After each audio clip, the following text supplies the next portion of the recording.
Purposeful Pantry, and today we're talking about dehydrating as we do all the time. I want to welcome you to this week's live chat. I know I don't do these very often, but when I have some time and I can push them in, I'm going to do that.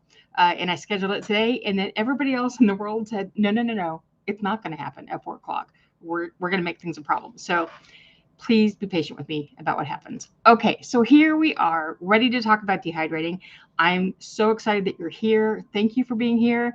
And if you have questions, drop them down in the chat session over here, and we will talk about them. We'll get to them. And if you have any questions about where to get the stuff that we talk about, if we use some tools today, there's going to be a link down in the description box that is to my Amazon store where I keep all the things dehydrating in one spot to make it easier for you to get. This is not a sales thing. It's just like if you want those links, they're already there for you. You can just go grab them.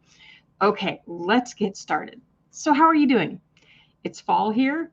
Finally, today we get a taste, and then we're going back up to the fake fall that happens in Texas because we don't get like a large fall. We get here's a taste, here's more hot weather, and then you're going to get about a week or two, and then we're going to get hot weather, and then it's going to go cold. And it's like that's what our fall is like. So today we're getting a brief taste of what fall is, and I'm so excited. Wore a sweater today just because I can, even though it's getting kind of warm now, but so excited. Okay, so how are y'all doing? I think I asked that already. Let me know. Well, no, let's not do that because then it's going to get all crazy and I'm not going to get back to the original questions. So we're going to dive right in. Okay. So in some chat that was asked before we got started and they didn't show up on the chat thing, I had a couple of questions and I want to answer them here. Someone asked, I powdered my dehydrated onions. I think Vicky and Angel. That's what her name is. After adding it to my glass shaker bottle, it appears to be a tad cakey in the bottom half of the bottle. Is there a quick method other than placing it back into the dehydrator to ensure that it's dry? Vicky, there are a couple, okay? When you have powder like this and you're shaking it over over your stove and over a pot, it's moisture is all in the air, and that onion powder is absorbing all of that moisture. So there's not much you can do about that. You're going to have to do a couple of things. First, don't shake things over your pots. Take them aside, pour them into your hand or to a spoon, and then put them in your pot. That will save a ton of that caking problem. Not all of it, but it will save a ton. The next thing to do is you can pop it into the microwave on like short bursts and then go in there and just kind of dig it around. It may start coming loose, and then yes, throw it back in the dehydrator for a few minutes or back into a warmed oven that's not on, but just warm on a cookie sheet. That will help too. That will help dry out what's there, and then you put it back in your container, and it will help if you have an airtight lid on it. That will help stop the moisture that may come in the air, not just over your stove, but a lot of those spice containers aren't airtight, so that will help too. You could also add some arrowroot powder. On that little amount, I would add a quarter of a teaspoon or even a little bit less, and that will just help absorb. Some people choose to put rice in those. Now, rice can work. It's more of a keep it loose, but doesn't really control moisture the same way some of the other methods do, but that might be also something that you give a try. So I hope that helps you, Vic. Okay, and then the last one, Brenda asks, do I have a dehydrating book? I do, but I also have a suggestion on my website. So if you go to the Purposeful Pantry and in the search bar, just put books, it'll bring up a site that a post that actually has my recommendations for a lot of the different dehydrating books that are out there, because there are a number of different ones. Not everyone works for every person. So you're going to want to look to see what you like the best. But if you're looking for mine, this is it. The Dehydrating Basics Journal for Beginners. When you go to my website, hit the shop button and it'll take you to the shop. It's also linked down below. The end of the commercials. Okay, so let's get to your questions. All right, so ELOAA Ministries asked, I have been dehydrating, then freezing, because I am not confident with Mylar bagging storing. Help? What's not good to dehydrate? Okay, ELOAA, dry everything fully, okay? Just dry it until it's dead, and then you know it's dry enough. I don't store in Mylar because I don't like it. It's closed off. I can't see the food, and it means I'll put it away and forget it. It needs to be in my face, which is why I store this way. And while this is not optimal because there is some light exposure to it, we go through this stuff fast enough that it doesn't matter. I just prefer jars. Mylar is fine too. If you dry it, follow the process and dry it, then condition it, then store it, you're going to be fine. Trust it. Okay. Now the conditioning part is where you might want to do if you've not done that before. So you take a jar, you get all your stuff in it, and you put it in a jar that's big enough to give it some movement. And then you're going to just shake it once a day, every day. Do that. Okay. And over the course of 5 to 7 days for most things, you might want to extend a little bit for fruit. You're going to see if it's sticking. Okay. And then if it sticks, if it's clumping together or if it's sticking to the top of a jar, you can see where this is happening, but this is not it. If you can lightly shake it and it comes off, you're fine. Okay. But if it doesn't come off, then you probably still have some moisture that you need to put back into the dehydrator and dry it some more. Now this happens, this is mostly static. This stuff is all really dry. Trust me, I dry my stuff until it's really dry.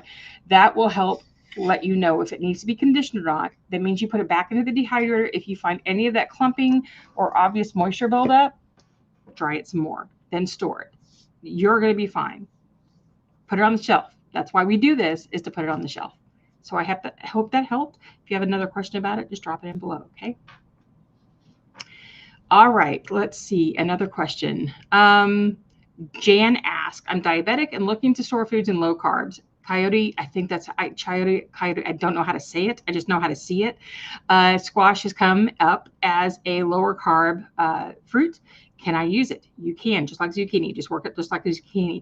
But you're probably going to want to peel it instead of just doing it with the peel on. Zucchini, often you can do it with the peel on, but this one you might want to take it off. Okay. Hey, Terry, how are you?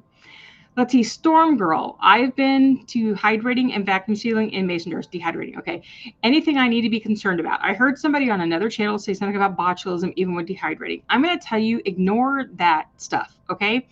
Here's what happens. There is a scare tactic that somebody grabbed onto from one sentence in a site, probably, and then start spreading that everywhere about dehydrating. Dehydrating properly, conditioning and storing purposefully the way it's supposed to be stored, there is no risk of botulism. Botulism is more of a risk with canning than it is with dehydrating. You do not have to use a vacuum sealer. You do not have to use an O2 absorber. They're helpful tools that can extend your life some, but they're not necessary. The thing with O2 absorbers in things that still have some moisture in them, there is a risk of something happening. But if you dry properly, it's not a risk at all. And so the thought is that people who don't dry and then put half-dried fruit in their jars and then put in O2 absorbers can cause some problems. Dry it properly, do the process, and it's not a problem at all. Vacuum sealing itself is less of an issue because when you vacuum seal things, you don't remove everything the way that you do with an O2 absorber. Okay, vacuum sealing removes a lot of everything, but it's not quite a full vacuum. So that scare tactic is out there and it makes people think they can't do this. You certainly can. Okay, it's been done forever. O2 absorbers have been used in packaging forever. It's fine if you fully dry your product. Okay, so I hope that helps. All right. Hey, Bar, how are you? Sylvia asks, is anyone dehydrated Swiss Chard stems? Do it just like you would do any other edible green in your garden. You can chop it up into fine pieces to make it dry easier. You can blanch it if you want, because sometimes that makes it a little softer and easier to work with. But yes, it's not wasteful. Dry it. You don't need to waste it. All right. Oh, Heather, yeah, I needed to go make some vegetable powder. No, that's not it at all. But life has to get in the way. All right. Let's see. Hey, everybody who's coming in. I really appreciate you being here. We're just jumping into the questions as we go. So if you have a question, drop it in the links. I'm in the comment section so that we can get to it. And thank you, everyone. Tammy, Laura, Erica, Native Prepper, then Audrey, Jan. Hey, thanks for answering some questions too. Hey, Barefoot Butterfly. Let's go. Okay. Janice asked, best way to tell if fruit from frozen is dry enough, brittle or bendable? It will depend on the fruit. Okay, that's the problem with it. Higher sugar content fruit may not get completely brittle, especially if they've been frozen in some kind of syrup. Then all that sugar is not going to make it that way. Some fruits should be sort of breakable. Now, brittle tends to be vegetables that dry that way. Fruit should be it may be pliable if you've got a longer slice because it's going to bend. It's not going to be just stiff, but a little bendable like this is okay. If it bends like this, that's not dry enough. Okay, you're going to want to dry it more. If you can break it, it's dry. Most likely it's fully dry. If you can twist it and it doesn't break, it's not dry. Then some smaller pieces, when you drop them on a countertop, it should plink instead of just kind of blah. You know, there's a plop and there's a plink. You're looking for the plink for small pieces. Fruits are a little harder to get that understanding that they may not just break, like snap, like a vegetable chip might snap, but you're wanting fully dry, leathery on the outside. There's no moisture or anything. And so that's how you look for fully dried fruit. Now, each fruit might have a little bit of its own personality for drying. The National Center for Home Food Preservation actually has like a listing of how to tell which fruit is dry, so you can go to each one. But for the most part, dry, leathery on the outside, you want that completely. There's no moisture, there's no stickiness. If it's in syrup, it'll be a little sticky, and it might get a little stickier if it's exposed to humidity, because that sugar just likes to like attract moisture like crazy. It's called being hygroscopic, but that should give you enough to know. It may bend a little bit, but it should bend. You should not be able to bend like this, and you should not be able to twist it without it breaking. So I hope that helps. All right, let's see. Terry asks, my comfrey plants have rebounded from the heat and my overwatering. Are young leaves the part to dehydrate to use for medicine? Yeah, just like with all herbs, older leaves tend to be a little worn and they tend to have already started like doing all their things. So young leaves are always best if you can get them, but you can use as much of the plant as you need. Just dry it really low or hang it to keep all of that nutrient that you're looking to save. Dry it as low as you possibly can. Below 115 is suggested. I would go 95, and if you have the capacity to do it lower, then do it. I have a Sahara folding dehydrator that has an air only feature, which I love about it. So it just blows air, and I don't have to have it hanging in my house because I can't do that. But if you can hang it, that works just as well. Hey Mary, how are you? Hey, crocheting around New Zealand. It must be really, really early. It must be really early for you. So I'm sorry about that.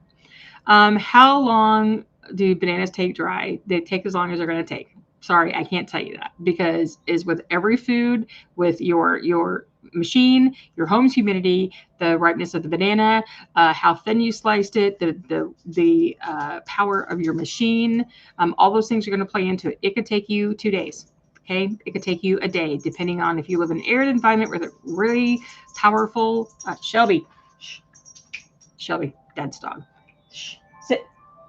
An arid environment with a really powerful machine and you cut them really thin, it may not take as long, but it's just, I cannot tell you time. You dry until you dry. That's the mantra of what I teach. Dry it until it's dry. Okay, so, hey, Suburban Hillbilly, how are you? Leah asks, I mentioned airtight containers. It's easy to test for watertight, but how does one test for airtightness? Basically, it's sort of the same. I mean, that's how I would do it sometimes if you have if you have something that you're not sure of. But what I can tell you, and I don't have one around here, okay? If you have a canning jar like this, the mason jar, canning jar, same thing. When you have the lid, oh, I forgot those are vacuum sealed. Is this? I don't remember. No, it's not. Okay. So when you have canning jars like this little compound here, when you have it on your jar, and let me see if I can get up a little higher. Oh man, those onions smell good. And you use the ring, it makes it airtight. So no air is exchanging if you put the ring on correctly. That makes it. So what that means is no air is getting into the jar and no air is getting out of the jar. So nothing exchanges. There's still some here, but nothing is exchanging between the two. Then you have, and I don't have anything handy, I'm sorry. But if you pretend like this is a white canning lid, like those white plastic lids that people like to get for aesthetic, when you have those white ones on the inside, there's sometimes a little silicone ring right here, like a little compound on the silicone, and it is supposed to be airtight, but most of the time it's not. The cheaper one, and then there's a bunch that don't have any at all, those are not airtight. Then if you have something like this, it's a ball canning jar that is supposed to be leak proof and airtight. So there's part of it that the inside of the lip here wraps around the rim of your jar that helps create that airtight containment. It does not have the silicone on it at all. At least I'm pretty sure it doesn't. But it's the way that it wraps around the rim that helps also stop that air exchange. Okay. Some people will, still do that whole thing that they put a full jar with the lid on underwater and see if they see the air bubbles. That kind of does the same thing. That will also help. Commercial jars, like things that come in spaghetti sauce, like the Classico spaghetti sauce, pasta sauce, sorry, will actually have an airtight lid. Okay, because they have that silicone rim on the inside of it. It's like this compound that's a lot like a canning jar, but you can't use it for canning. But it works that way too. So it's going to be more of a test on, you just have to get to know the things that you're putting on top of your jars, and you'll know whether they're airtight or not. I would say that you could also put an oxygen absorber on the inside, but you can't really do that because you're going to still have that air that's here. So that won't work. But I hope those are some ideas about how to tell. Shelby, sit down, lay down. Sorry. Hey, Lisa, how are you? All right, next thing. What happens if I don't blanch vegetables like broccoli? Okay, Val, here's what happens. One, nothing. Not in the beginning. Nothing's going to happen. Two, your broccoli over time will start to turn this kind of weird, funky brown color. It's not very fun. It looks pretty awful over time. It just gets bleh. Because what you're not doing is, there's an enzyme in foods that when you let it stay in your vegetables, over time it starts degrading your food. So you're going to lose color. You're going to start losing the nutrients, and over time it's going to start losing all the good texture about it. So blanching is a way to make that stop. It also helps protect that color so that it doesn't turn. And in some cases, it can actually help make it a better end product because it's partially cooked. If you just do fresh broccoli and you're going to eat that broccoli, it's not going to have the same texture when you rehydrate it, sorry, because it hasn't been blanched. Now, you can go ahead and fully cook it if you want to, because that will help. But those are the kind of things that you're going to have to make choices. I choose not to blanch celery most of the time because I don't care. But there are some people who don't like how it rehydrates because it's still kind of tough. The toughness can come from not blanching first, and also from not stripping off the outside of each of the ribs, the string on there that can make it. But blanching will help make it softer as well. So the texture comes out better after. So with the broccoli, blanch it. You're going to like it better if you do. And if you plan on storing it for more than a month, you're going to want to do that, because otherwise you're going to have some not nice tasting or not nice looking broccoli sitting on your shelf. And it's like, no, I don't want to eat that. All right, let's see. Oh, Suburban, did I miss something?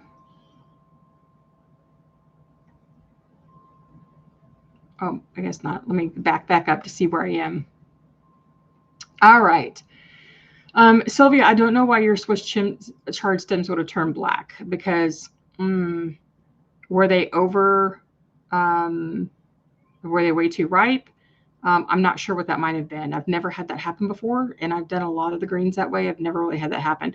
Now, another thing maybe your machine got hot. Is anything else turning black like that? You can always contact me too at thepurposefulpantry@gmail.com. Send me a picture, and maybe we can chat more about that. All right. All right, so Carrie's asking, I dehydrated some sweet big cherry tomatoes. They look great into a clearly starting to mold. Oh, in storage, I guess they're starting to mold. What did I do wrong? Carrie, you didn't give it long enough. Okay. The thing is about drying, you need to dry things until they're just dead. Like I said in the beginning, you want to dry it, and when you think it's done, dry it some more, and then just keep drying. Never go by the time that a book, a website, me, your friends say that it took them to dry food, because it will just be dependent on your particular circumstances in your home, your machine, how powerful it is, the tomatoes that you started with, how moist they were, how much moisture they had in them, how you cut them, the humidity in your home. All of those things play into it. And when you look at a website or a book and it says takes 4 to 6 hours, and then you just stop at 6 hours, you're probably not fully dry yet. You just need to let things go. Let them dry, check them, dry them some more. I almost always give everything that I do at least 4 or 5 more hours, sometimes another overnight, because it's just, I'm going to let it run. I'm going to make sure it's all the way dry, and then we're good. Now, the conditioning phase, like I talked about a little earlier, is the place where you can check that and almost always be able to catch that before you put it on the shelf.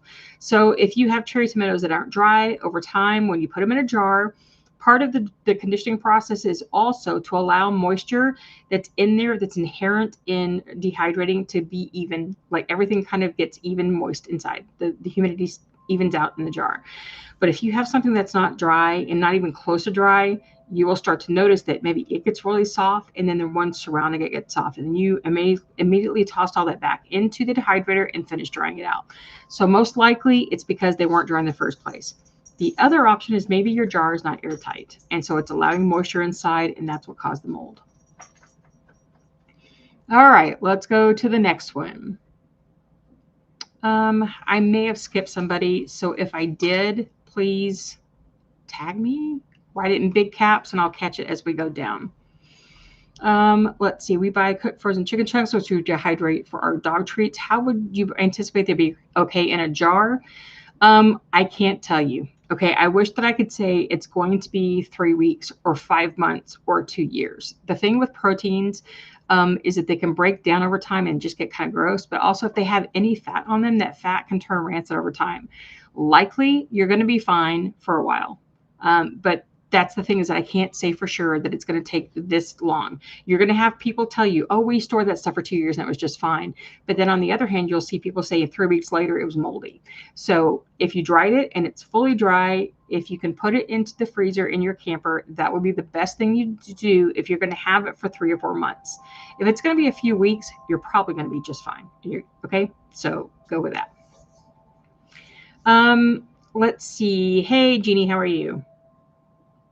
Oh, it's great to see you on Hushable. Annie, I'm sorry if I didn't get to your question. If you had another one, post it again. Let's see. Hello, I juice celery from Tasha. Can I dehydrate the pulp? Yes, you certainly can. Just go ahead and lay it out, get it dry, and powder it. That's going to be the best way that it's useful, is to powder it for celery powder that you can use for seasoning down the road. All right, who else? Let's see. Got Carrie already. How about Thai basil? Paper garden? Dry it. It's perfectly dryable. If you want the best dry, hang it, because that's the best way. In our house, we can't do that. We have so many animals here now and so many humans that the dust and fur factor in our house is to the point that I will not dry food that way. So I dry it in the dehydrator. You just have to give it time, because basil, like everything else, needs time because it's oily and it's going to take some time to get it dry. When you get it prepped, don't put it right into the dehydrator wet. Let it, towel it off or let it air dry for a little bit and then put it in, and be gentle with it, because if you're rough with it and you start bruising the skin, and if it goes in really wet, they can tend to turn really dark. Okay.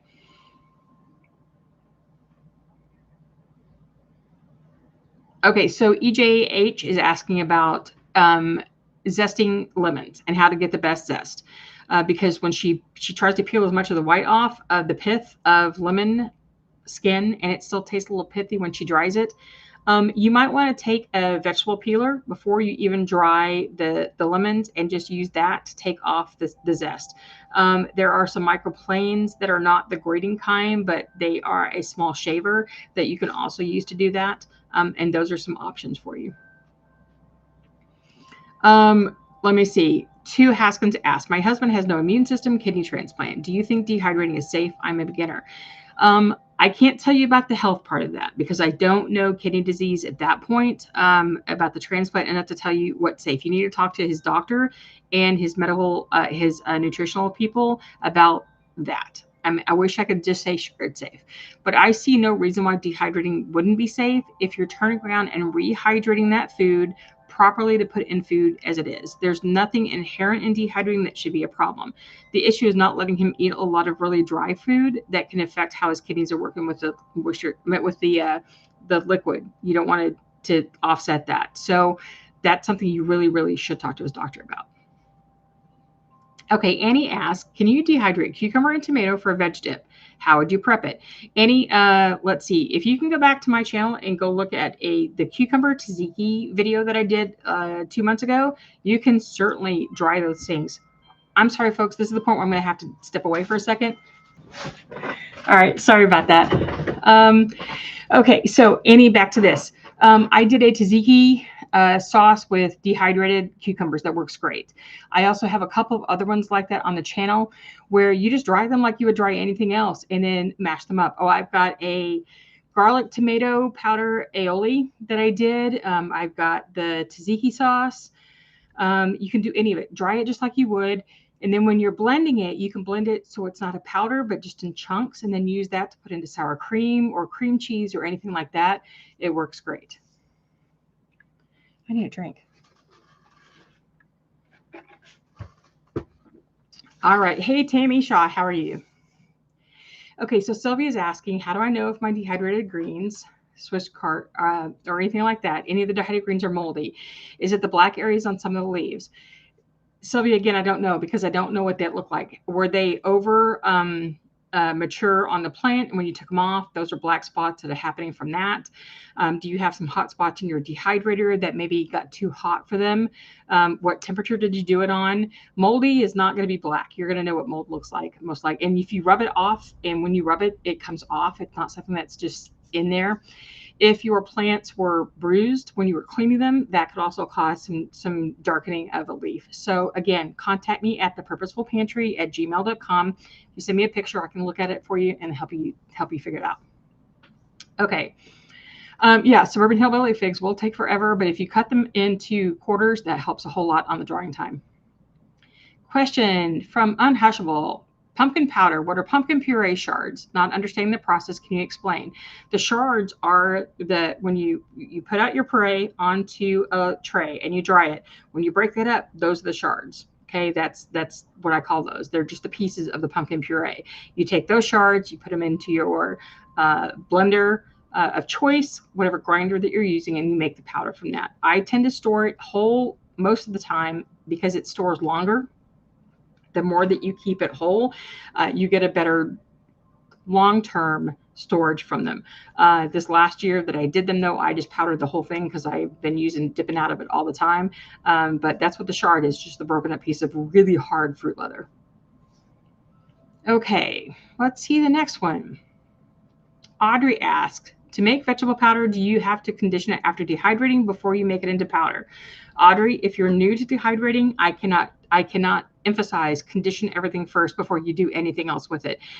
There is the two biggest problems, okay, of people who are new to dehydrating. They don't dry things long enough and they don't understand what things are actually dry. So if you dry everything really well and then condition it, you're always going to be okay about if it's dry. So I do recommend that you allow things to condition before you do anything else with it. However, okay, I'm going to give you this. If you over dry it, like if you can't over dry it, if you dry it for a really long time and you know it's good and dry, you can go ahead and powder it. Then you condition the powder after, because that's putting it into like either back into your dehydrator in a muffin tin, in a muffin cup, or cover it with a small towel or something to keep it from blowing. You can put it in a bowl. You can do a lot of things with it. But I prefer to place it on a cookie sheet into an oven that's been warmed but is off, like the lowest temperature, just a pre-warm of it, then turn it all off, put it in there, and that helps take care of any of the moisture that is accumulated in the grinding process and while you're kind of processing through. That helps make sure that all the moisture is gone. But that's going to always be up to you. If you want to go ahead and do it, do it. But if you're just new to this and you're just learning how, trust the conditioning process because it will help you stop grinding something that turns out to be not so dry. All right, let's see. Who else? Hi, new to dehydrating. What happens? Oh, I asked that. I got that one. We jumped around. Can sealed mason jars with dehydrated food inside be stacked? Hey, Cindy, because you're going to want to put your rings on your jars. Okay, you don't store them without the rings. And if you stack them up like that, that's up to you. It's not the same as canning because you're not worried about breaking any kind of seal. However, I don't recommend doing it a lot because they will fall. And they fall easily. So with canning, people suggest maybe that you can do a little bit, but in my experience, because I'm a klutz, I do not stack because the one little touch and they're going to go flying because they don't have the weight as other jars that are full do because it's all lightweight food on the inside. But sure, As long as you're stacking same on same. I wouldn't do the half-gallon jars at all, but if I wanted to stack 2 pints on there, I've done that before. I mean, you can see me doing it right here because those are really tiny ones, and I don't have to worry about it. But I'm not going to stack any of the bigger ones. Okay. Let's see. Not for nothing Homestead asks if I've ever dehydrated Feverfew leaves. I don't even have access to that. Sorry, I've told my family before I can't do that. I don't have access to them. I've never dried them, but they should be able to be. You may have to air dry them. They should be fine. But again, I don't know them well enough to know for sure. But as with most herbs, drying them, even by air drying, they should be fine. Okay. Oh, Suburban, I just saw that now. I'm really sorry about your kitty cat. Really sorry about that.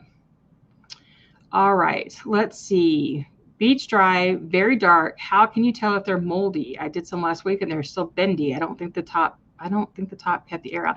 You'll see mold. I mean, it's going to grow on the top of everything. Just throw it all back in the dehydrator and you should be fine.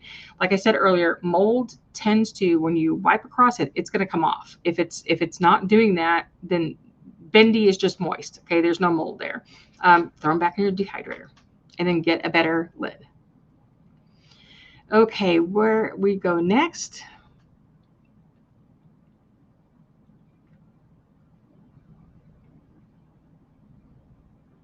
Okay, Storm asked the estimated drying time on foods in jars. Okay, if you're talking about dehydrated, oh yes, she said dehydrated foods in jars.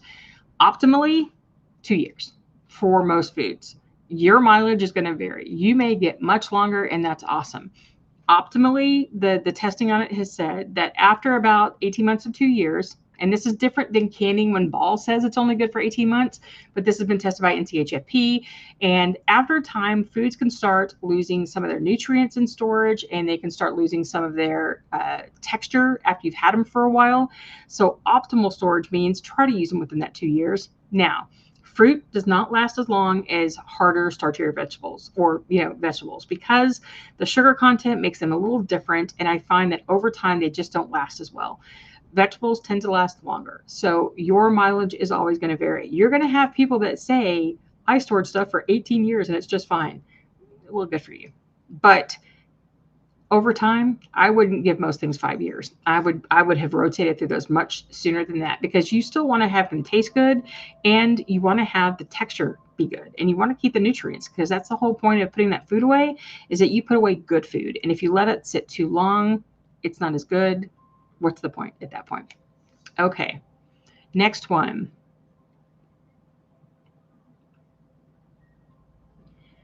I'm trying to catch back up because this keeps jumping.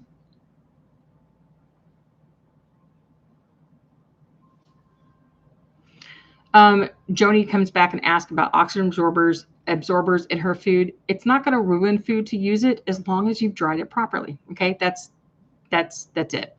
CM asks, can you dehydrate fermented veggies? You certainly can. Now, if you buy them commercially jarred up, just dry them at whatever temperature you want because you're not trying to save those good bugs in it because they're not there anymore. They're not really fermented at that point, but like kimchi that's usually fermented, that's sold in a commercial jar, that's been commercially canned is no longer the fermented kimchi that a lot of people create on their own. If you fermented these vegetables on your own and you want to keep those good bugs, do it at below 115F, which is the 46C, and that way you're keeping those good bugs. The lower, the better. Okay, so the lowest you can do, then it's going to take a while, but that's when you're keeping all those good bugs. Okay, so then someone else asked, how long do dehydrated flakes powder last in a vacuum sealed jar? Storm, optimally, powders are going to be just like spices or herbs that you buy at the store. Lisa, forever. So when you break things down more, you're going to lose the amount of time that you can store it long. So the more you break it down, the less time you have because you're exposing more of that surface area to air, moisture, light, and all those kind of things. So the more you break it down, the less time it has. And just like with herbs that you buy at the store, once you can no longer identify it by smell or by sight, it's done for. Now you sometimes can rub it in your hands and you can get some of that back, and then you just have to use a little more. But I live by the 6-month rule. I don't powder things for the most part for more than 6 months at a time because I want to make sure I keep it as fresh as possible. So I store it whole and powder what I need for about 6 months. A vacuum seal might help it last a little longer because you've pulled out the air and the moisture. But typically, I don't like to store powders. I like to store the whole thing and then powder as I need for time. Your mileage is going to vary. Okay. I wish that I could say there was an absolute answer to that, but there's just not. It's just what's going to happen in your home. Hey, Teresa, how are you? Going down the list and trying to catch up. Oh, Annie, for dehydrating chips and for tomatoes and cucumbers, you just simply slice them. That's really all there is to it. If you want them as a chip for seasoning, you can put whatever your favorite seasoning is on them and then just eat them when they're dry. You want them really good and dry. You don't want to slice them more than 1/4 inch thick. Just slice them, put them on your dehydrator, and dry them at less than 135.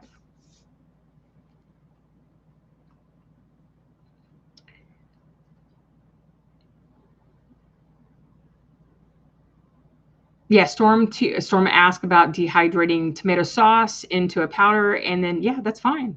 The only thing is if your sauce happens to contain oil in it, like a lot of commercial sauces do, where you might have sauteed some of those vegetables in oil before you put them into the sauce, that oil can cause a little bit of problem with storage. It can make things clump and it can turn rancid over time. It depends on how much is there and where you're storing it. So be a little cautious of too much oil. Oh, Ocean Blue Waves, can you view this later? Yeah, you can just come back to the channel and it'll be up. It'll be up as soon as this is over, already available. Hoosier, it's YouTube. Let's see.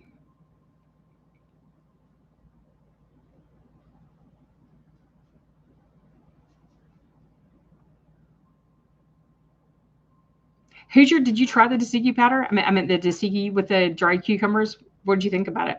It's one of my favorites. Now I keep it for me because I'm the one who loves it the most, and now I don't have to try to make it from fresh all year, and I can make just as much as I need to for a day or two. I love the stuff. Love it a lot. All right. Donna Thomas asks about she likes to camp for extended times, and because of the bumping and rattling on the road, I'm concerned that glass mason jars may break. What would storage work in a plastic jar? Yes, Donna, it would. Now, the thing is that the plastic jar itself is fine. Over time, plastic's not the best for long-term food storage just because it can be air permeable, and especially if you're using cheaper plastic. If you use better plastic, it can be better. But if you're doing it for 3 weeks, 4 months, you're going to be fine. The thing is the lid. That's what you need to worry about, because lids like this we're going back to this, the white lids that are just like the white lids you can put on plastic jars, those aren't necessarily airtight. And so you're going to get a lot of moisture introduction into your food. Now, if you want to, for your situation, you can put some plastic wrap over it, then put the lid on it, and that will help keep it airtight. The other option is to use socks to cover your jars, and that way they won't rattle around a lot like that. You can also use Mylar bags. Now, Mylar bags come in zipper versions, or they come in some that are heat clamped. You can use the zippered versions, and that will stay good enough for the time that you're going to be out, if you're not talking about like for years at a time. So that might help you. All right, let's see. Storm Girl, you're very welcome. Yes, Lisa, I just saw that. Yeah, that's funny. You can just laugh at me all you want. Laugh it up, Fuzzball. Mia Rosie says, I have to tell you how great your taco soup is. We gifted it to family and friends in hampers last year. Huge hit. A go-to for us in the camper van. Well, I'm really glad you like it. And I love it because it's so versatile. So if you don't like one of the pieces in it, just toss it and put something else in it instead. It's really good and basic, and I love it. So Joni asked, are there any particular vegetables or fruits that should never have an oxygen absorber? Again, oxygen absorbers are tools. They're not something that's necessary. Don't put it in something that you're going to not dry properly, and don't put it in, like, if you've dehydrated a hamburger meat and you used a really fatty meat, I wouldn't personally use it in that. unless you were sure that the fat was completely gone, which is almost never. You're fine. Use it in whatever you're dehydrating. Okay. Just make sure it's dry. All right.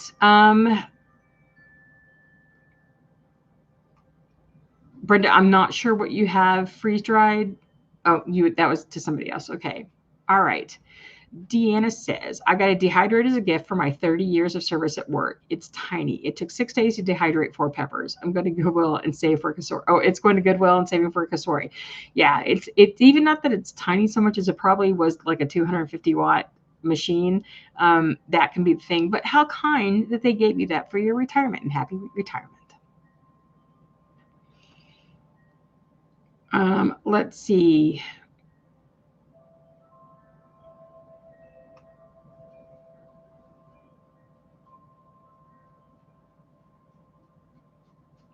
Storm Girl asked again, did you mention, I mentioned plastic containers. What are your thoughts on putting things out of boxes into what we buy in the store and putting into another container, such as a plastic container, for long-term storage?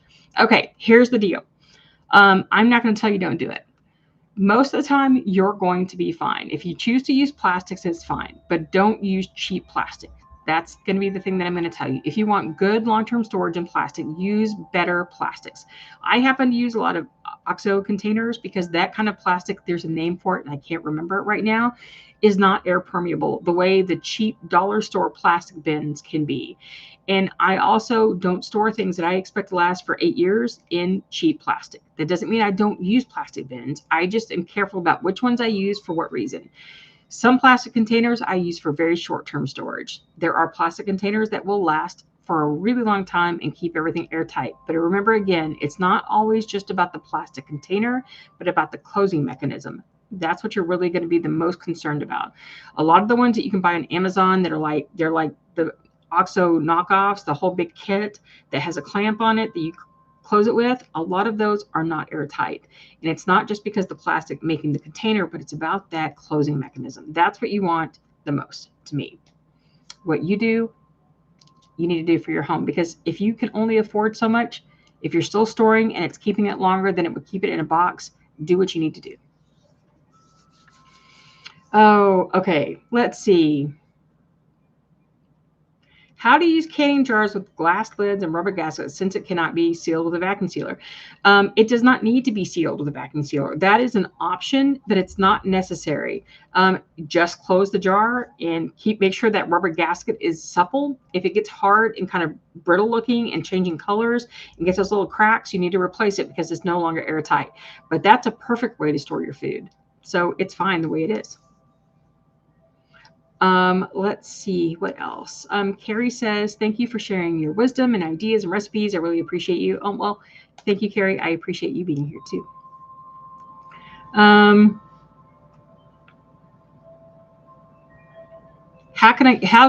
Nancy ask, how can you dehydrate bananas and pickles?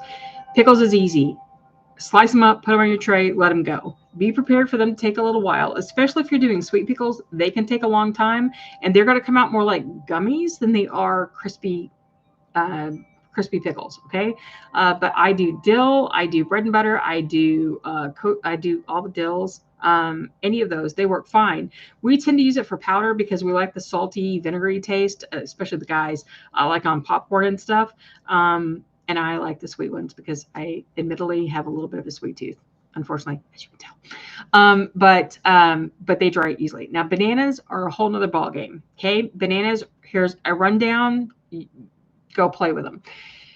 Using bananas that are those super ripe ones that are really squishy are not really good for dehydrating because the sugars are so developed in those. They will take forever to get to a point where they're even sort of dry, and they may never get to the point where they're hard. You're not going to get a banana chip that you do at home the same way that you're used to buying in the store because those tend to be fried or freeze-dried. They don't dehydrate that way. So they're going to be hard. If you slice them really thin, don't get them when they're overly ripe, super thin, dry them really, really well. You will get some that break and will be dry like that. But they won't be the crispy, crunchy kinds. And some people actually find that they like them better if they slice them long than if they do the coins. And you want to get them as thin as you can, and you want to use mesh on your trays. Never put those directly onto metal racks. You want to use something that's going to make them easy to pull off, but then also flip them once during the process, and that will help them dry more. So I hope that helps. Let's see the next one. Somebody said, I ended up with 3 gallons of dehydrated apples. How should you store them? I would, if it was me, I would store them in smaller jars. And I would put moisture absorbers in every single one of those jars. And if you can dry them again before you put them in storage, I would do that as well, because I don't know how old they are. I don't know how much exposure to moisture they might have had. So dry them some more and then store them in smaller jars so that they get less exposure. Put a moisture absorber in there after they're dry, and that will be perfect storage.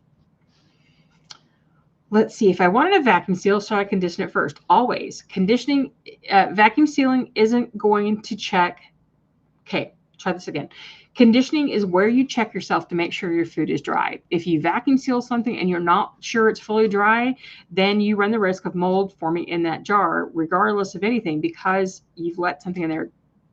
You put something in there that's moist, okay? And I'm using that word today a lot, and I don't like that word. I don't even like saying it. So conditioning is the last step of dehydrating to double check yourself. That's what it's for. Somebody asked also, if you're conditioning, can't you just throw a moisture absorber in the jar and do the same thing? Not at all. You don't want to use those tools to finish your drying job. They're there to help protect the drying after the fact. And so any moisture introduced into it, you don't want that to happen. So you put a moisture absorber into a jar that you open and you close, and you open and close, and it will help that moisture that's introduced later. If you don't dry it fully and then put a moisture absorber in expecting it to finish your job, that's not okay, because it's not going to work that way. Dry it, condition it, store it. Okay. That's how you should go. Let's see. I started dehydrating a few months ago and got the celery and love it. I watched your comparison video and it helped me decide. Well, good, Audrey. I'm glad. I love that little celery. It's a great machine for the price that it is. It's really wonderful, and I love it. Karen says, I never thought about dehydrating pickles. Love that idea. Karen, yeah, pickles, especially when they're all powdered, are a great seasoning. It's really salty and a little vinegary and really kicks up the flavor. You can put it in tuna salad or chicken salad. You can put it in a whole bunch of places. So it's really great that way. I did not see Mia. I'm having trouble keeping up with the chat. So Lisa knows she can tag me again, or if she has a question. Lisa, I can't see it. Ask me again. If mold grows on the dry food once in a glass jar, is the jar still good and reusable? Okay, yes, sanitize it, sanitize the lid. If it was moldy on the lid, I toss the lid. I would never keep that lid. But yes, you can still sanitize your jar and it's fine, but toss all the food. You can't save the food. Even if you think that you can just take off the top portion of it, throw away that part, the mold that's growing on the top is likely already forming and lower in the jar. You just can't see it yet. So there's no point in trying to save it, because you don't want to ingest that, and you don't want to take the chance that when you put it back into a jar that it doesn't continue to grow that way. Let's see. You can use dehydrated bananas and pudding. Yeah, sure can. Just rehydrate them and let them go. Okay, Marcello asked, I've been thinking about getting into dehydrating. Are those cheap round plastic dehydrators worth it? It depends on what you mean by cheap round racks. If they are $40 and they're only 250 watts, I'm going to tell you, save another 30 or 40 and buy something better. Nesco is the one that I would go with if you're talking about the round dehydrators, because it's just worth it. It's worth the bump in the power, and it's worth the bump in it. It's not going to take so long to dry things. If you find a good dehydrator at a thrift store that's only $5, go for it. Now, I understand that not everybody can afford to spend $70 to $100 on a dehydrator, and they're going to go with the cheap ones. And if that's the way that you can put food on your shelf for your family, if that's your goal and that's what you can do, then go for it. But just know it's going to take longer to dry things, and be patient, okay? I would rather spend a little bit more money on a better machine than buy those really, really super cheap ones that don't have any power. Some of them also have the fan on the bottom of the machine. I would stay away from those almost at all costs. Go with one that has the motor on the top, because what happens is that food drippings can get down into that fan mechanism in the bottom of a machine, and it can cause it to start putting off. It burns in there and starts putting off smell, and you can't clean it. For most of them, you can't take that apart and clean in there. So I would always go with a top down stackable before I would go with a bottom up stackable. But I know there's a lot of them that look pretty, that have the fan on the bottom. That's, it's going to be your mileage may vary on what you want to use. Okay, let's see. What container do I use for conditioning vegetable greens? The greens will eventually end up in a quart. I just put them in a canning jar, and I don't do any special jar for conditioning. I just make sure that whatever jar I'm putting things in is a little bit bigger if possible to give those things room to move, because it's hard to condition something that is, let's just take this as an example. This, hold on a second. This is fuller, a little bit harder to move something around. This, well, let's try this one right here. Because it's got a little space, you can move it around a little bit easier, okay? Come on in. Sorry, folks are coming home. Let's see. Joni says, my confusion comes from the strawberries, mushrooms, and banana. Strawberries and bananas are bendy. I have recently dehydrated them until they snap. So how do I know if they're dry? If they're bendy, are they dry? Okay, mushrooms will snap. If they bend, they're not dry. Strawberries will break. If they're still really bendy, again, if they're really bendy, they're not dry. You need to put them in for longer. You need to wait until they're cooled off before you test it. That's something else I didn't mention earlier. If you take a warm piece of fruit and take it right out of the dehydrator and try to break it, the sugars in there are still warm and they're having a party, and so they're pliable and they're just going to bend. Once they've had them 5 minutes, 10 minutes to cool off and let that happen, the sugars get harder and you can get more of a snap or break with that fruit. So make sure you give that dry time. I hope that works. Okay, Darcy, what is the weirdest thing I've ever dehydrated? Lisa, if you're passing on for somebody else, the weirdest thing I've ever dehydrated that's enjoyable? I don't think anything that I've dehydrated is weird. I've dehydrated things that people don't think about dehydrating because you can do everything. Something weird that I've dehydrated that I absolutely hated was liver. Not going to happen inside this house ever again. But now that we've set up a dehydrating station outside in the garage, probably going to start happening for the pup, but I think I'm going to freeze dry those instead. We'll see.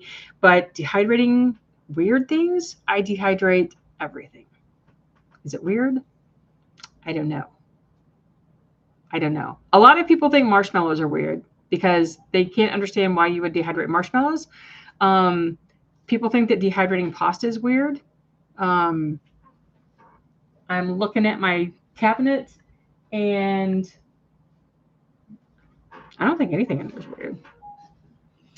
All right. Tam says, I'm thoroughly enjoying your channel. Thank you very much. You and Lisa at Sutton's Days are both informative and fun, and I'm learning so much. Well, I'm glad, and thank you for being here. And Lisa, thanks for kind of hanging out today to help moderate. Let's see what else.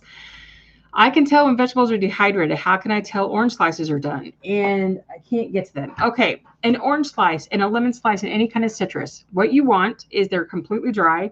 You let them cool off for 5 or 10 minutes. Just give them some time to let those sugars cool off. You're going to break it. It should break. It shouldn't just bend. It should break. And then the next thing that you're going to do is look inside that little cell that, as you break it, those little cells there, when you look inside those, if they're still wet on the inside, they're not dry. You need to do it some more, because what happens is, like other things, you get the outside can dry and then that inside piece can take longer to dry, but the outside still breaks. You want those cells to be dry as well. So the whole thing must break. It's leathery on the outside, like you can just run your hand across it and it's not sticky or anything. And then those inside cells must also be dry. Okay, let's see. Oh, Marcello, you're fine. Or Marcello, you're welcome anytime.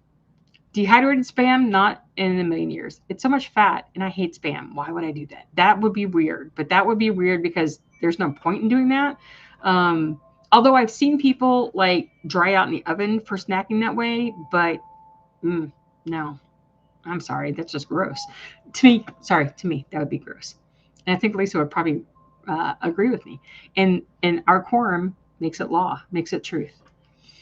Karen dehydrates marshmallows for her grandchildren. Yeah.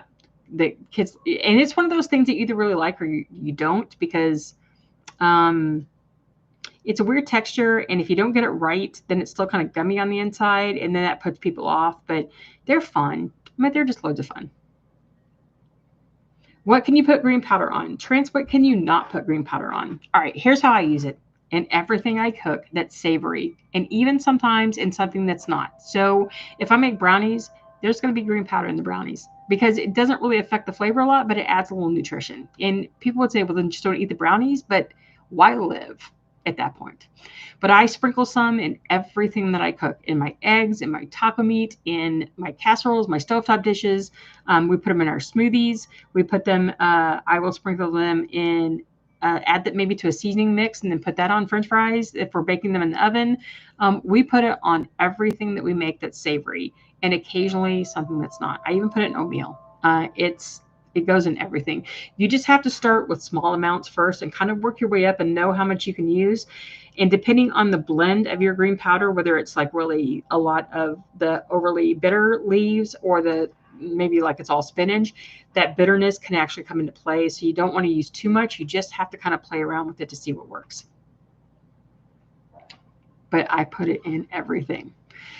All right, let's see. Susan asked, Darcy, I want to dehydrate celery. Is it best to parboil, or can they be done without? We're going to go over this one again. Susan, it's your choice, okay? And it's going to be your preference about texture. I would recommend that you blanch them first. It's always better to do that, but a lot of people don't want to because it's a step they don't want to take. But I think they come out better if you do. I don't always do it because sometimes I'm just in a rush. I need to get it done, and I don't care. So it's recommended to blanch it. Blanch it.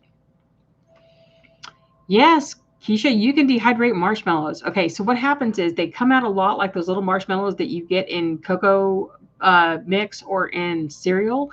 They're that sharp crunch. Like when you bite down on, they shatter, and so they're just fun. And if you can get the flavored ones, those, it changes the texture of those as well. So that's why we do it. So it's just kind of fun to make things that are different. I even dehydrate marshmallows for s'mores and make crunchy s'mores. They're just so good. So good. Okay. Let's see. I just went by that. Sheila says I've been dehydrating frozen onions and now want to try fresh one. Do I have to parboil them? No, you don't have to do onions. On my website, I can't link to it easily, or if I can, let me see if I can get to it. I'm going to link this and see if Purposeful Pantry blanch. There is a list of foods that should be blanched because they get the best results, and it will save your food. Then I didn't ask to do that. I asked for blanching in general, how to blanch vegetables for dehydrating. I'm going to put it down here, and you can click there after the chat's over. It helps protect the food for long-term storage, and it will make some foods better for keeping their color and the texture of them after. But not everything has to be blanched. Onions do not. However, if you're blanching frozen onions and you like the fact that they're not really as smelly as fresh ones would be, blanching them really short for a minute will help reduce the smell because you just cook them a little bit so they don't smell as bad. And onions can be one of those things that people just go, oh, they're so smelly. But that can help reduce that some a little bit. Okay, Terry, I think I covered the dehydrated marshmallows, hopefully. Let's see. Would be gross to me too. Oh, Spam. Mia Rosie says, yeah, Spam would be gross. It's just gross. Joanne, I'm not sure what you mean by basil. Do you mean, can it be dried? Sure can. Don't get it wet. Don't bruise it. And it takes a long time. So be patient. Let's see. Mushrooms are super easy and super quick to dehydrate. And they are. And I prefer them as a powder because I don't really like rehydrated dried mushrooms as much. It's that weird texture to me that just, I don't like it. But we powder the stuff like crazy and use it in everything because it just makes everything taste better. Okay, Claudia asks, what items, tools would a good dehydration starter kit for beginners be? And also she's considering starting it. Okay, a good tool first is a knife and a cutting board. That's almost all you need for anything, and a peeler because some things you may want to peel. Then a good dehydrator. It doesn't mean that it has to be the top of the line. I use a Kasori, which costs about $125 on my website. and it works really well. There's a Nesco that works really well too. You don't have to spend a ton of money on these things. All right, so for tool, I happen to have grabbed some just in case somebody asked. All right, so here's the deal.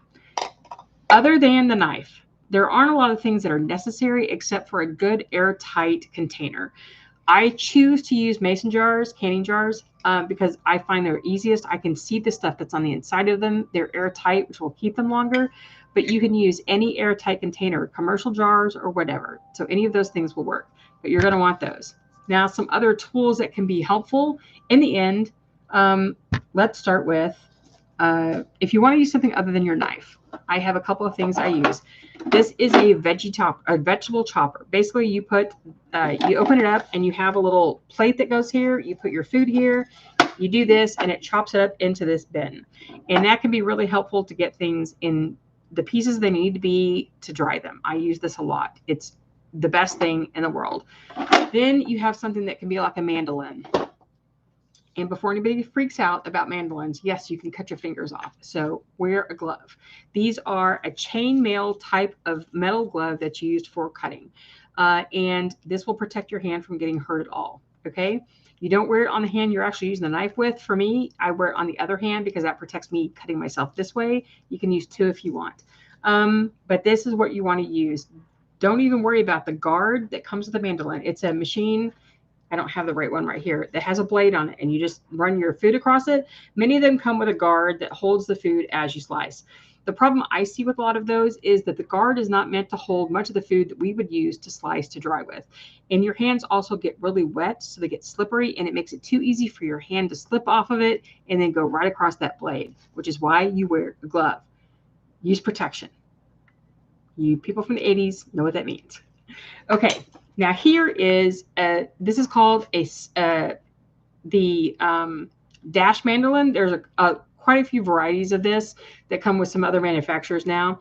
But basically what this is, it's a mandolin that you no longer really have to touch or get close to the blade, although it's still not safe. It's not perfectly safe. It is safer than a regular flat mandolin. What you have is you set like this. You have this little chute that goes right here. I didn't grab that you put your food in. And then as you can see, you just push down the plunger and it chops that food. Okay. The problem with doing this is that you can't do things like apples and keep a full round apple slice because it won't fit in that chute. The chute is meant for things like carrots and zucchini if you want to chop them up, and things that are longer and smaller you can do in there, but it doesn't let you have a full slice of something. But it also protects you better. Okay, so there's that. Then we have sheets for your dehydrator. Many dehydrators come as either a plastic tray or a stainless steel tray. Excalibur comes as a plastic tray that has a mesh that comes with it already, and that's, you don't have to really buy much else for that. But if you're using either of the other kinds, you want something to go on top of those trays to keep things from sticking for the most part. I mean, that's really what you want them for. It helps you put things on and take them off much easier than just trying to use a tray and trying to dump it. So some options for you are, this is a plastic mesh sheet. This is a silicone mesh sheet this is more rigid. It makes it really easy just to fold stuff that way. This is what's more readily available now on the market than this kind of sheet. But both of these will work just fine. They work really great. And you want to put them on your trays before you put your food down to help stop sticking and to help collect after. You also have something that is like this, which is a fruit leather sheet. It is a Teflon coated sheet that can be cut. Oh, these also can be cut to size for whatever machine you have. This one can be cut to size if you need to. And it's got a really small Teflon coating on it to help things not stick. And they work really great. The Teflon on here is not the same Teflon as it was back in the 80s. And at the temperatures that we dry at, it's not an issue like you would have on the stovetop. But if you choose not to use Teflon, that's fine. You can use silicone, okay? So a silicone sheet like this, it's silicone. And this sheet is not dirty. This is the hard water that we had, that's what it does to it. Okay, so this particular kind has a lip on it that makes it good for pouring fruit leather into, so it keeps it from running over the edge. But if your fruit leather is that liquidy, you need to simmer it a little bit on the stove and take some of that liquid out. But this works that way. It also works to help things stop sticking. Some people like to use these for non-fruit leather things because it makes it so that they don't fall through the cracks. For the most part, you don't really have to worry about that. If it falls to the bottom of your machine, you clean it out after and you still have that food dry. All right, and then the last thing I did not bring with me, Excalibur also has their own version of fruit leather sheets that are like that, but are not, you can't cut them because they are embedded with some fiberglass on the inside of them, so they can only be used the size they are for those fruit leather sheets. Most dehydrators will probably come with at least one or two of their own version of mesh, which is what this is, a celery mesh. It's really rigid. And the thing that I also didn't bring over is a fruit leather tray, which is like a hard plastic tray. I despise those things. In the celery, that is relegated to being on the bottom of the machine to catch any crumbs. The Nesco also has a version of it for their stackable machines that I still am not a fan of. I will buy the round version of this for a Nesco if you're going to do fruit leather. This is, other than a knife, this is my next thing, is buy this before you buy anything else. Make sure that you have the tray, the mesh for your machine. Again, I've got a link down in the description box below to my Amazon store where it lists all of these things for a lot of the different machines, so you should be able to find them that way. Then let's see. Another thing would be controversial, but let's get to that. All right, I don't have the oxygen absorbers here. A vacuum sealer, but not this one. But it's my favorite. I'm going to keep it. I'm just not going to promote it. A vacuum sealer of any kind, whether you use a large food saver vacuum, whether you use a handheld food saver vacuum sealer, whether you use a brake bleeder, whether you use something else. If you want to vacuum seal your food, which is not necessary, it's helpful, but not necessary, you can buy one of those. But that would be something I would buy down the road. I would not buy that immediately. Then you have something like moisture absorbers, and then there's oxygen absorbers, which I didn't grab the bottle and I can't get to it right now. This helps control moisture in a jar. When you open it and close it, and moisture is introduced in the air, and it comes in the jar, okay? This doesn't take away oxygen, and this just controls things from getting moist on the inside and getting soft, or from, yeah, that's what it's for. Okay, so that's what this is for. The oxygen absorbers, pretend this is one, it takes out the oxygen out of the jar. That's all it does. It doesn't affect the moisture. It doesn't do anything like that. It just removes and forms a vacuum inside the jar, okay, which is what this does as well. So here are my tips. Do not use this plus an O2 absorber. It's redundant. You don't need it because every time you open a jar, you have to replace the oxygen absorber. It's one and done. You don't get to reuse it. But this performs the same function, which is why I use these. This can be used over and over and over again, and it can also be dried so that once it's absorbed all the moisture it's going to over time, you can put it in an oven or in your dehydrator, dry it back out, and reuse it. Okay, so these are also on my list of not necessary. Helpful, but not necessary, and they wouldn't be the first things that I would dry. And I think that's all I got. I think that's pretty much the most essential tools for dehydrating. So I hope that helped, because that was a long time before I even looked at any of the messages. But those are the tools. You might have like canning uses funnels that helps put things in jars. Those can be helpful. And yeah, but the essentials: a knife and a good airtight container and the sheets for your dehydrator. Those are my essentials. So I hope that helped. Okay. Lisa, have a good night. See you later. Talk to you later. Let's see. Where can I catch back up? See you, Suburban. I'm glad that you were here. Thank you. Do we have any other questions? Let's see.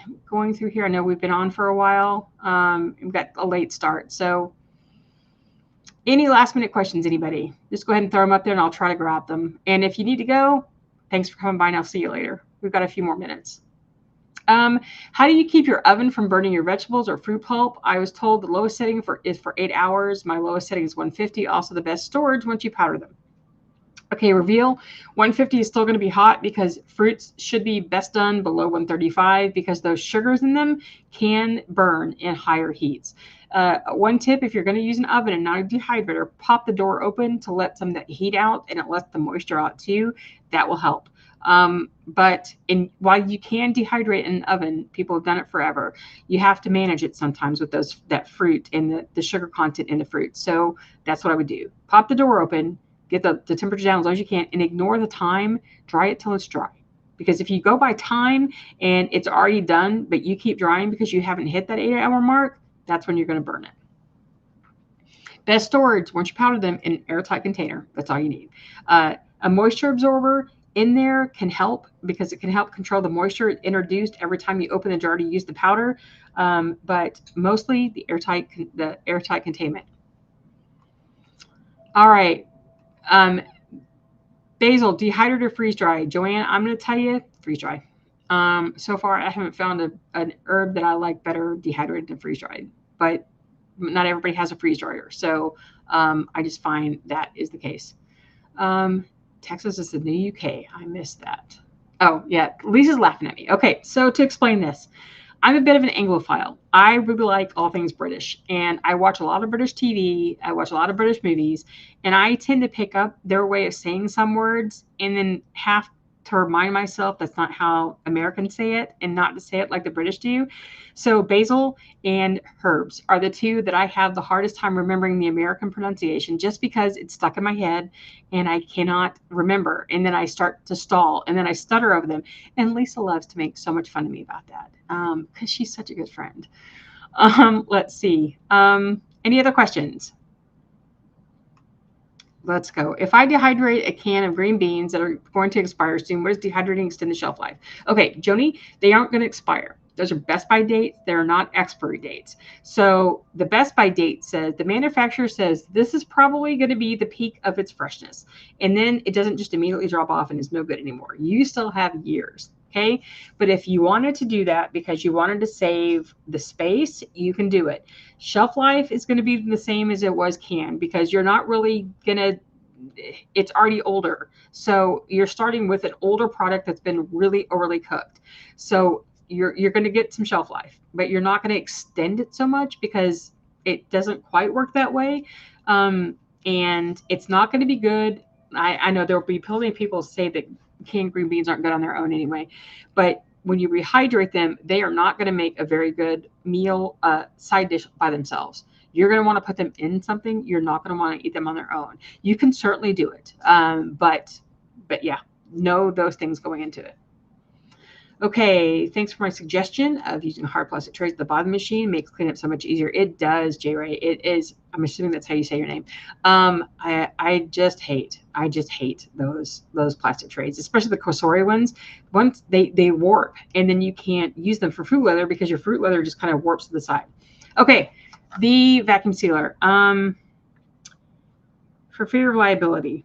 Let's see. The vacuum sealer is wonderful.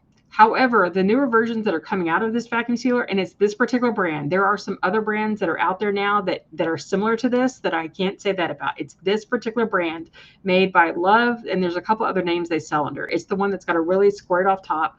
The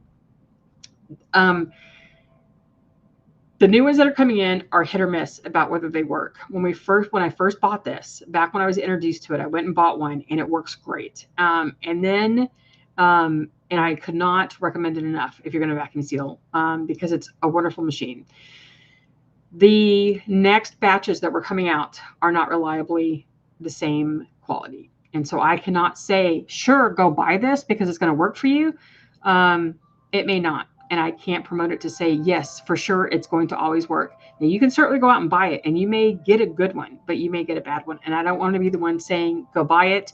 It's perfect for you to turn out to have a lot of people buying ones that aren't good.